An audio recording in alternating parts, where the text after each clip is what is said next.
Hello friends, welcome to exam library channel. मैं हूं अम्रपाली त्रिपाठी। तो आज हम पढ़ने वाले हैं हिंदी से मोस्ट इम्पॉर्टेंट टॉपिक अनुस्वार और अनुनासिक। ठीक है ठीक है। तो आप लोगों ने देखा होगा कि हमारे एग्जाम्स में जो है बहुत सारे क्वेश्चंस देखने को मिलते हैं। तो हमें सिर्फ ज़रूरत है बहुत मेहनत से पढ़ने की और मन लगा के सुनने की और माइंड में, जिससे कि हम जो आने वाले एग्ज़ाम हैं उसको बहुत ही आसानी से इस टॉपिक से जो क्वेश्चन आए उसको सॉल्व कर सकें। तो हम स्टार्ट करते हैं फिर। अनुस्वार और अनुनासिक। अनुस्वार और अनुनासिक ये देखने में तो एक जैसे हैं, लेकिन इनका स्थान जो है अलग है। इनको कहाँ यूज़ करना है, कैसे यूज़ करना है और कब यूज़ करना है, तो ये हम आपको बताते हैं। ठीक है। तो आपका अनुस्वार हो गया। पहले तो हम इसके लिपि चिन्हों के बारे में जानते हैं कि कौन सा चिन्ह जो है अनुस्वार में यूज किया जाता है और कौन सा चिन्ह अनुनासिक में यूज किया जाता है। ठीक है। तो आपका अनुस्वार हो गया, ये अनुस्वार है। तो अनुस्वार में आपका लिपि चिन्ह ये हो गया। ठीक है, ध्यान से देखिए, दिख तो रहा है ना। ठीक है। और आपका अनुनासिक, अनुनासिक में आपका ये चिन्ह हो गया। तो ये तो आप जानते ही होंगे, ये अंक की बिंदी है। ठीक है। और ये भी आप जानते होंगे ये चंद्र बिंदी है। तो हाँ, यही है, अनुस्वार में अंक बिंदी यूज होता है और अनुनासिक में आपका चंद्र बिंदी यूज होता है। ठीक है। इसका प्रयोग, अनुस्वार का प्रयोग हिंदी और संस्कृत दोनों में कर सकते हैं और किया भी जाता है। ठीक है। लेकिन अनुनासिक का यूज आप सिर्फ हिंदी में, सिर्फ हिंदी में यूज करेंगे। अगर बिंदी जो है संस्कृत में यूज कर दिया तो वो आपका शब्द गलत है। और अगर आपने कहीं देखा भी कि चंद्र बिंदी यूज हुआ है और वो भी संस्कृत में शब्द है, तो वो आपका रॉन्ग है। ठीक है, क्लियर। तो आगे बढ़ते हैं। अगर आपको कहीं भी चंद्र बिंदी दिखता है तो आप समझ जाइए कि ये शब्द आपका तद्भव है, यानी कि हिंदी है। ठीक है। तद्भव तत्सम पहचानने का एक ये भी बहुत ही सरल और इजी तरीका है। अगर कोई शब्द आया है उस पे चंद्र बिंदी लगा है आपका, तो आपका वो तद्भव हो जाएगा, यानी कि हिंदी शब्द है। ठीक है। तो फिर नेक्स्ट अनुस्वार। इसके बाद हम अनुस्वार के बारे में पहले जानते हैं। अनुस्वार स्वर और व्यंजन के बीच की एक कड़ी है, ना ही वो स्वर है और ना ही वो व्यंजन है। अनुस्वार स्वर और व्यंजन के बीच की कड़ी है, ना ही वो स्वर है और ना ही वो व्यंजन है। और मैंने आपको पहले भी बताया था, अयोगवाह के बारे में मैंने चर्चा किया था। तो आपका अनुस्वार, अनुस्वार को ही अयोगवाह कहते हैं। क्या कहते हैं? अयोगवाह कहते हैं। ठीक है। जो आपका अंक और आह था, मैंने वर्णमाला में बताया था, अंक और आह जो है आपका अयोगवाह है। तो अब हम देख लेते हैं कि अनुस्वार के रूप कहाँ यूज करना है, किस तरीके से यूज करना है। ठीक है। अब आपका ये हो गया या, रा, ला, वा, बड़सा, खस्तिसा, हा।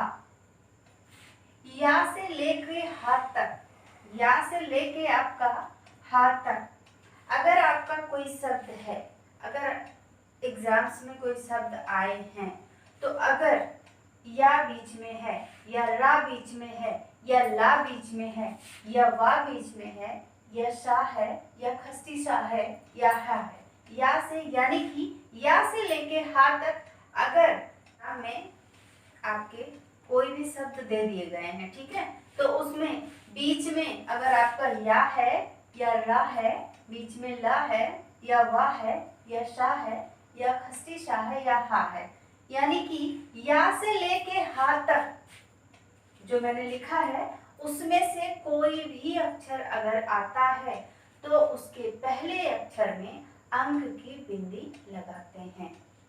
जैसा कि उदाहरण हम बताते हैं आपको, ये रहा या का उदाहरण आपका संयम। तो यहाँ क्या आया है, यहाँ पे या आया है और इस वजह से हमने सा, पहला अक्षर क्या है आपका, पहला अक्षर आपका सा है, ठीक है। तो हमने इस पे अंक की बिंदी लगा दी, ठीक है। अब ये हो गया आपका संयम, क्या हो गया, संयम हो गया। अब ये आपका संयत हो गया, तो यहाँ भी तो बीच में या है, तो वही चीज यहाँ भी होना है। पहले अक्षर में आपका अंक की बिंदी लगाएंगे और यहाँ भी वही होना है। ये क्या लिखा है, ये लिखा है संयोग, संयोग। तो यहाँ भी या है आपका, तो यहाँ भी सा के ऊपर अंक बिंदी होना है। ये आपका हो गया संयुक्त, यहाँ भी आपका या है, तो आपका पहला अक्षर क्या हो गया, सा हो गया। अब सा में जो है आपका अंक की बिंदी लग गई, ठीक है। अब आपका रहा रा, या के बाद मैंने रा लिखा हुआ है, ठीक है। रा के उदाहरण मैं आपको दिखाती हूँ। संरक्षक, तो यहाँ क्या आया है, रा आया है आपका, ठीक है। तो पहले अक्षर में हमने क्या किया, अंक की बिंदी लगा दी। इसके बाद हम पढ़ेंगे तो क्या आएगा, संरक्षक, ठीक है। अब संरचना, अब इसमें भी र आया है, तो आपका अंक की बिंदी हो गई और चा हो गया और ना हो गया संरचना, ठीक है।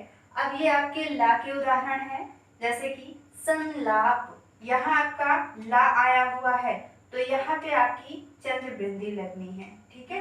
अब आपका ये हो गया संलाप। अब ये आपका वा, अब यहाँ आया है संवहन, तो ये आपका क्या आया है, वा आया है।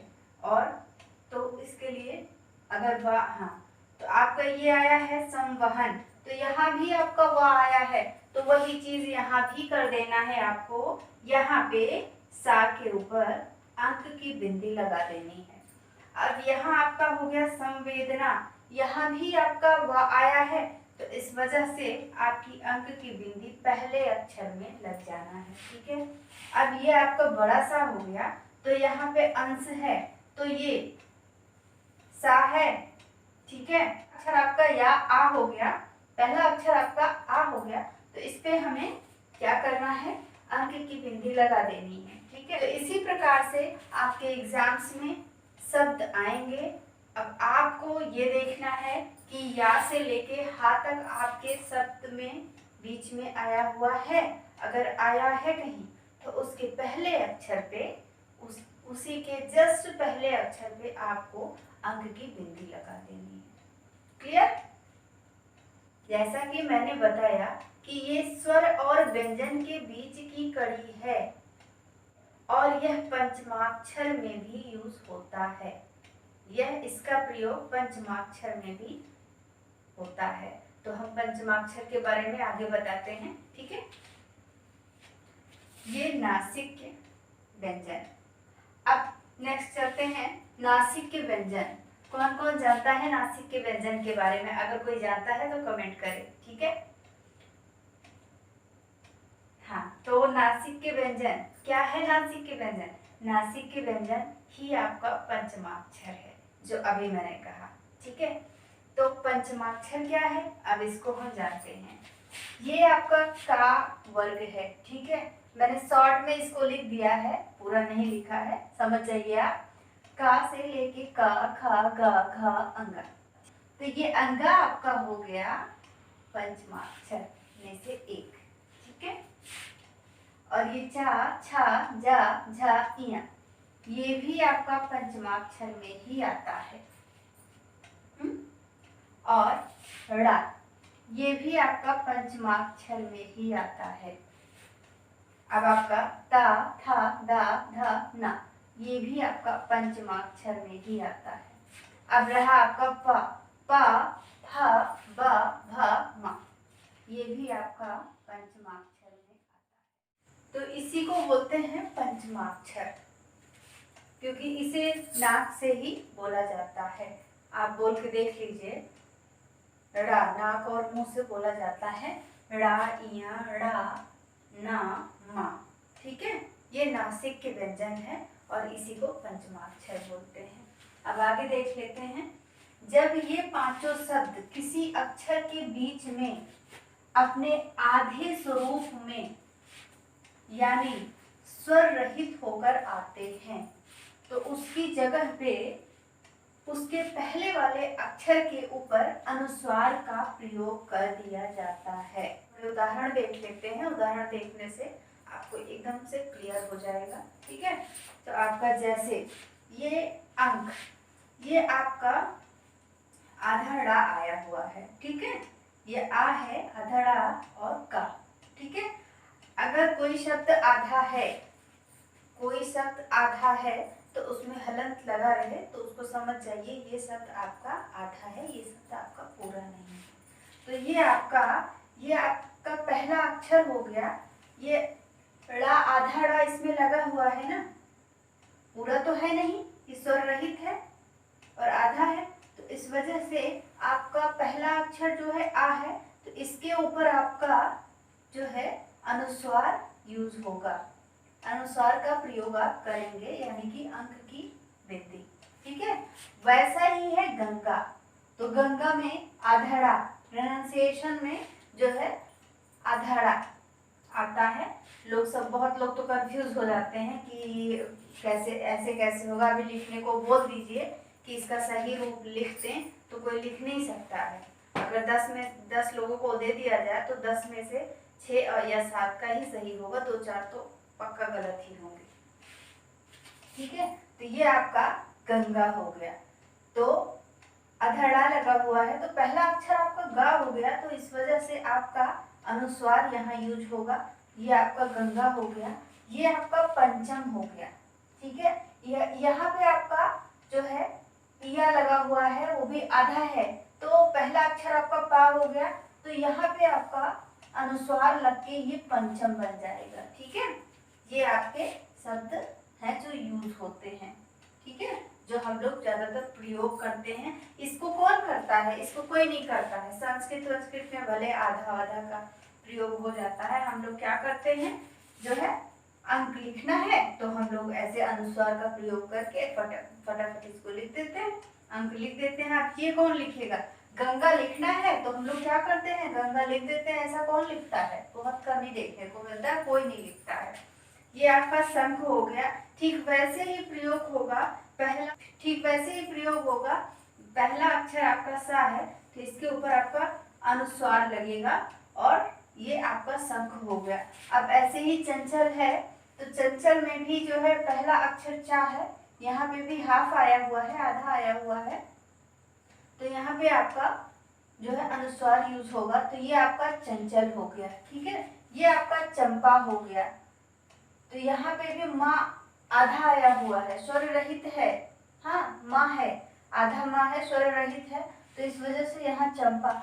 और ऐसे ही बहुत सारे शब्द बनेंगे, जैसे घा हो गया, आधाड़ा हो गया, टापेटा आ की मात्रा हो गई, घंटा हो गया, तो उस पे भी अनुस्वार यूज करके हम जो है घंटा लिख सकते हैं। ठीक है, और आगे बढ़ते हैं। अब एक चीज और रह गया है बताने के लिए, बहुत ही इम्पोर्टेंट है।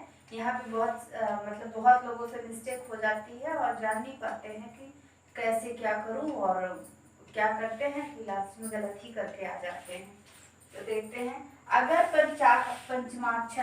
पंचमाक्षर एक साथ 2 बार आते हैं, पंचमाक्षर में आपका डा आया, या आया, ड़ा आया, ना आया, मा आया, इन पंचमाक्षर में से 2 शब्द अगर इकट्ठे आ जाते हैं, साथ में आ जाते हैं, तो वहां आप अनुस्वार बिल्कुल नहीं यूज करेंगे। वो जो आपका स्वर रहित आएगा, आधा अक्षर आएगा, वो आपको वही यूज करना है, आपको अनुस्वार नहीं यूज करना है। अगर आपने अनुस्वार यूज किया तो आपका वो गलत हो जाएगा। ठीक है, तो आप 1-2 उदाहरण देख लीजिए, समझ में आ जाएगा आपको। ये आपका सम्मान हो गया। अब ये भी आपका पंचमाक्षर में से आया है, ये आपका रहा माँ। ठीक है, ये भी आपका पंचमाक्षर में से आया है, और ये भी जो स्वर रहित आया है माँ, आधा माँ, ये भी पंचमाक्षर है। इस वजह से अगर हमने ऐसे इसको लिखा, ध्यान से देखिए, ये गलत हुआ ना, ये ऐसे यूज बिल्कुल नहीं होगा। इसका प्रयोग अगर हमने किया तो आपका जो है शब्द जो है गलत हो जाएगा, तो ये आपका गलत माना जाएगा। अब ये आपका जन्म हो गया, ये आधा ना है, स्वर रहित है, हाँ, और ये माँ है, तो आपका ना भी जो है पंचमाक्षर में से आया और माँ भी पंचमाक्षर में से आया। तो आप अगर इसको ऐसे लिखेंगे तो ये भी आपका गलत ही होना है, ठीक है, ये आपका गलत होना है। तो इस वजह से अगर पंचमाक्षर में से, नासिक के व्यंजन में से आपके दो वर्ड आ रहे हैं, एक जो है स्वर रहित आ रहा है, एक जो है पूरा अक्षर आ रहा है, तो आप जो है उसको वैसा का ही वैसा लिखेंगे, उसको परिवर्तन नहीं करना है और ना ही वो परिवर्तन होता है, अनुस्वार बिल्कुल यूज नहीं होगा। तो फ्रेंड्स, आज की वीडियो यहीं पे ख़त्म होती है, और अगर आपने चैनल को सब्सक्राइब नहीं किया है तो जल्दी से सब्सक्राइब कर लीजिए और बेल आइकन जरूर प्रेस कर दीजिएगा, जिससे आपको समय समय पे नोटिफिकेशन मिलती रहे, जिससे कि हमारी वीडियो आपसे मिस ना होने पाए। और अगर आपको वीडियो पसंद आई है तो लाइक ज़रूर कर दीजिएगा। तो फिर मिलते हैं नेक्स्ट वीडियो।